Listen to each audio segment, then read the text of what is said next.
Okay, we've got an addition here. I like that. Challenge your CPA or tax pro as well. Do your own research. For instance, does your LLC need to move to an S Corp? Are there any other opportunities for deductions that you might qualify for? Great. I like to go to the tax preparation meeting with a list of questions. Sometimes I'll have a list of questions when I take my figures to the tax preparer. Other times I will have a list of questions after the tax return is prepared. Here are some questions I'd like to debrief with the preparer. One, to make sure I better understand what it is I'm reporting. And two, as Eric adds here, maybe there's some changes I need to make to my business structure or the way I'm accounting, or perhaps there are deductions that I can start keeping track of. Tax preparation by a professional. So I mentioned, and we saw in the first checklist, it involves getting our income, getting our expenses, getting our financials to the accountant, tax preparer, or having those figures ready and being able to input them in a tax preparation software program. These are known as some very good accounting software for small businesses. These, like QuickBooks, help us organize information. These also help us prepare financial statements. So throughout the year, if we want to know what our balance sheet looks like, to get a feel for our total assets and our liabilities and owner's equity, literally through each one of these accounting software programs, we can click a button and it can show us that information based upon the information we put in. The website for this particular article is also available to you. I reviewed several to share this with you. I like this one the best because it is completely unbiased. It describes each one of these accounting software programs, a few of which are new to me. Sage Business Cloud Accounting and FreshBooks, I was not familiar with. This article could be very interesting to you if, one, you don't yet have an accounting software program, but you might be considering it, or two, maybe you're not sure if the one that you're currently using is meeting all of your needs. Take a look at this article, go out and see what else is available, and it is absolutely worth the money and the time to have some sort of accounting software to help you in your small business, not only for tax preparation, but also to keep a pulse on how the business is doing in terms of those financial statements. For helpful places. Thank you for watching our video. If you would like to speak with a business advisor at no cost to you, please feel free to reach out. We're the Small Business Development Center at Blue Mountain Community College. Please attend one of our workshops, either virtually or in person, or just give us a call. Thank you.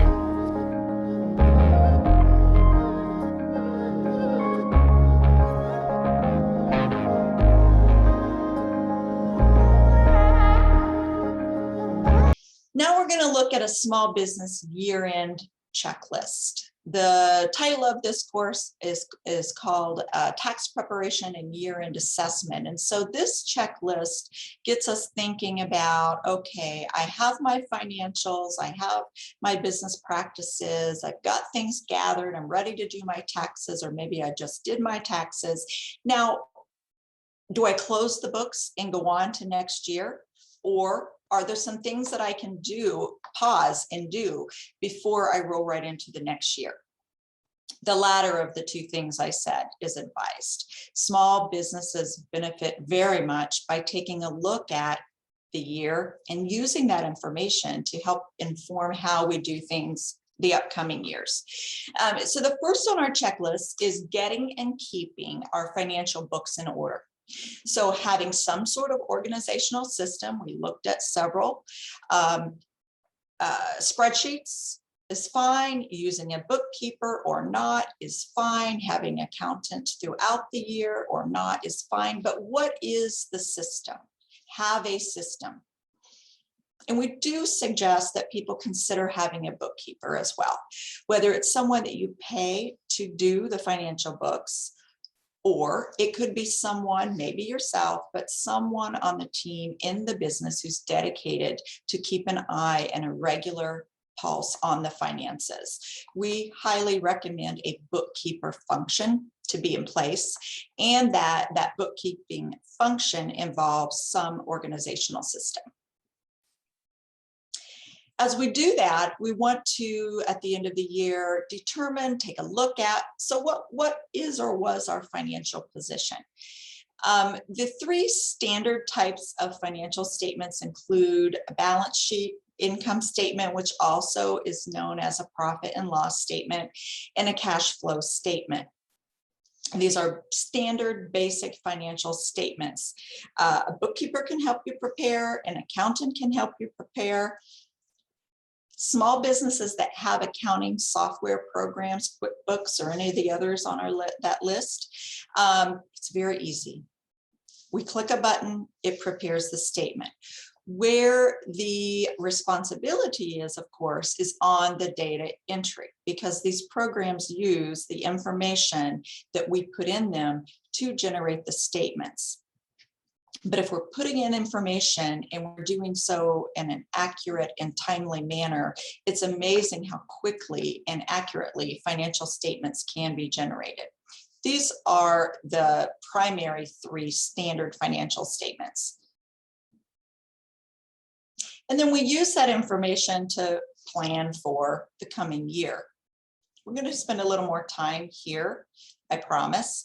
And I'd like to point out that on YouTube, through the SBDC Facebook page, there are multiple financial videos, just like this one, that look at each one of those financial statements and talk about how those financial statements work together. So you might go out and take a look and go a little deeper. So planning for the coming year. Evaluating goal achievement. What do we mean by that? This is where businesses want to take a look and say, did we do what we set out to do? Did we do what we said we were going to do? If we had a goal, how did we measure up? Did we accomplish the goal? And if so, how so? How well so? What was our progress? This is also the time that we want to consider current tax strategies. So at the end of the year, it's a good time to either consult your tax professional or go out and refer to experts like your Small Business Development Center advisors and say, hey, what are some upcoming tax changes? What are some current tax strategies that I need to be aware of so that I can keep track throughout the year? End of the year is a great time to ask that question and be informed. And midpoint of your fiscal year is also a great time to do the same. Both evaluate goal achievement as well as consider tax strategies. Ratios. So back to the use of those financial statements, there are a few particular ratios that are particularly helpful as we evaluate year-end data. Super suggestion, and I took this class as well. It was outstanding. If you have not had the opportunity to take the Profit Mastery class that SBDC partners with another organization to provide, highly recommended. I agree with this participant out there. It is a great in-depth course for you to go even deeper. And that's offered a couple times throughout the year. So using ratios for the coming year, what are some key ones, some ones that are fairly straightforward to put together, and what is it that they mean? more positive thumbs up for the Profit Mastery class. Totally agreed. So one thing we want to make sure we know is our break even. A fancy word for that is let's do a break even analysis. Basically what we're doing is making sure that we know what it takes to make sure that we broke even. One of the things that business owners do sometimes is, and I'm guilty of it myself, is we get busy and we think, well, I'm busy and I'm making deposits every week, so I must be doing okay. I must be making money. That is not always the case. And so taking time to look at ratios and knowing what does it take in my business in order to even break even is very good information to know.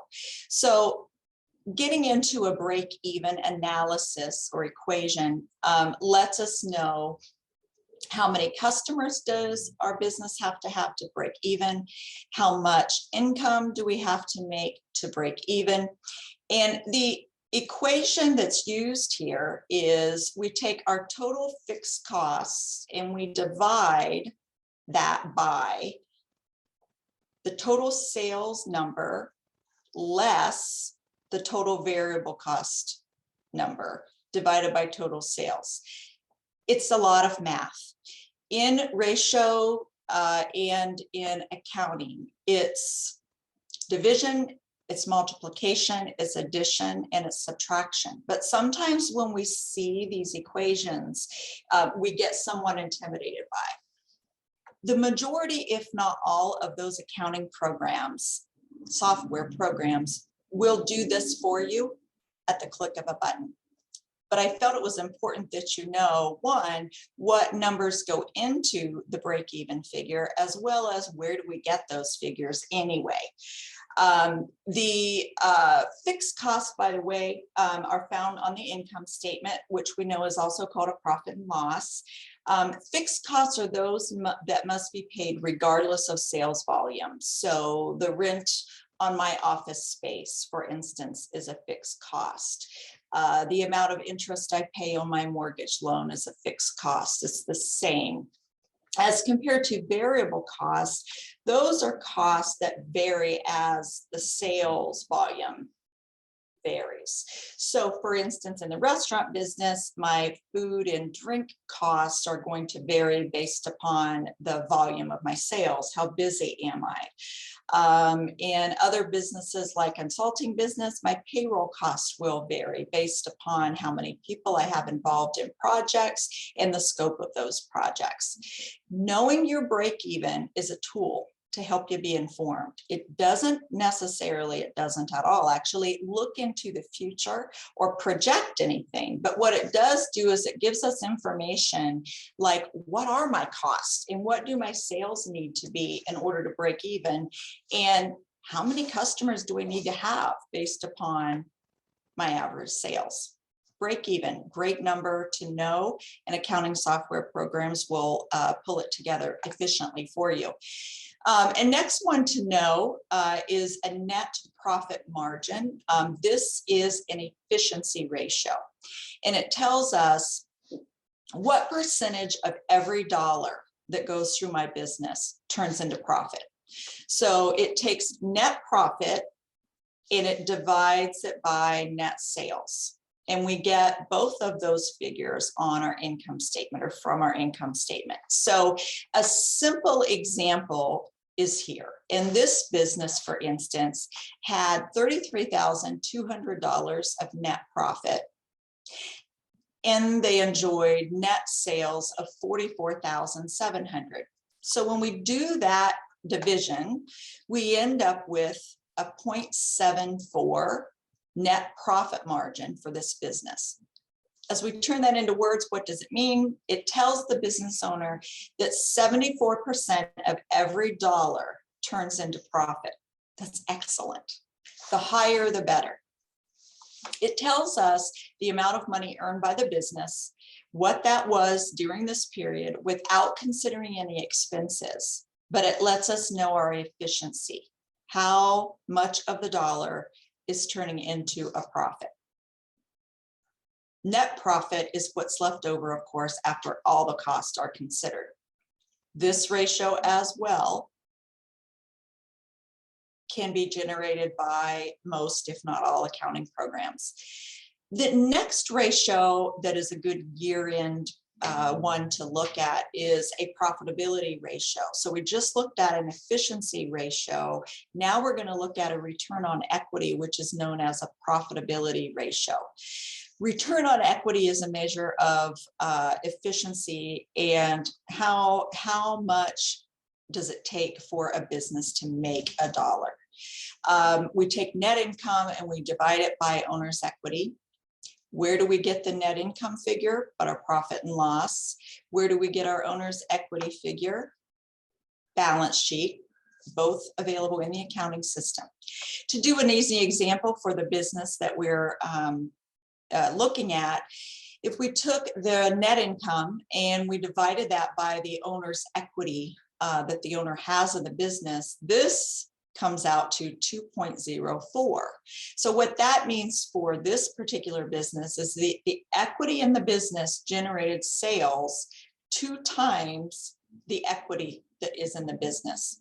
We know if this number is high or low only by comparing it with other return on equity ratios among others in the same industry. So for the farming business, this may be a high or low number. For a restaurant business, it may be a low or high number. We have to look within our industry to get a good, accurate comparison of what it actually means.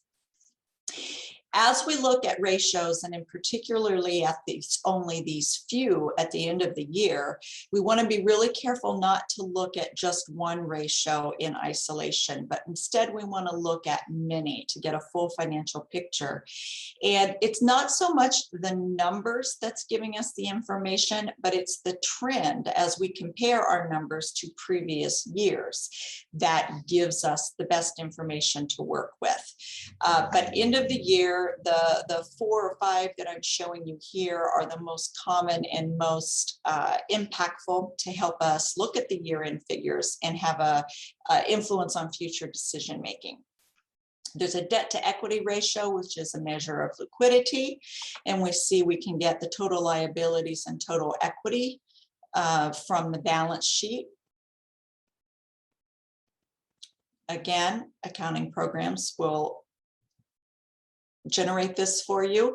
What we want to strive for is a debt to equity of less than 1. So in this business, 39% of each dollar of equity is debt, is financed by debt.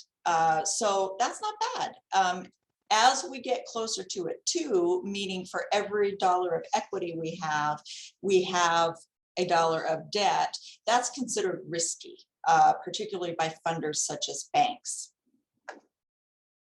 And finally, there is the common current ratio where we look at total assets and total liabilities, and we look at how many more times are our assets than our debt. We want to strive for a ratio of between 1 and 2. So this example of a business that has total assets of $225,500 and total liabilities of $63,000, this is a really good, a high current ratio. And this tells us that that particular business is considered liquid, financially solvent, and certainly more able to meet at least its short-term current liabilities than if the assets were lower.